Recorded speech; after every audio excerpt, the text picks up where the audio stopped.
So who's really on SNAP? You know, food stamps. SNAP stands for Supplemental Nutrition Assistance Program. Well, whatever you're thinking, you might be wrong. 42 million Americans could lose their grocery money on this Friday. Now, think about it this way. There's 348 million Americans, and about 42 million Americans are on SNAP, and that's about 12% of our population. About 1 in 8 Americans use SNAP benefits. Let's take a look at who they are. 40% of people on SNAP are children. 16 million kids rely on SNAP. 1.2 million veterans rely on SNAP.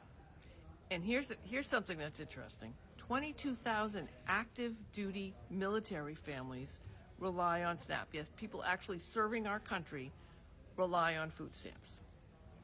1.5 million college students are on SNAP, and 8 million seniors rely on SNAP to help them make ends meet. Now, you may have heard that people have said that illegal immigrants are using SNAP. That's not true. However, 1.5 million legal immigrants, like long-term green card holders, are on SNAP. Rules were changed in July, so people who are refugees or asylum seekers, they can't access SNAP anymore. And here's the kicker. About a third of SNAP households have someone who is working a job. They just aren't making enough money to make ends meet. How much do they get? Well, the average SNAP benefit is $188 a month. That means they have $6 a day for groceries. So this isn't getting cut because there's no money. There's a $6 billion emergency fund the government could use, but the Trump administration and the Republicans are against it. So when this hits on Friday, 42 million people, 1 in 8 Americans, children, veterans, seniors, active military families, will lose a safety net. And for some, it could be a lifeline. Food banks have already said they can't handle what's going to happen. In fact, no one can.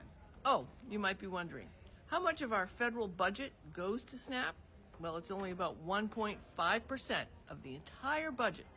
That means $288 a year Americans pay to support people who need SNAP. So, do you know someone who is on SNAP? Are you on SNAP? Can you share your story?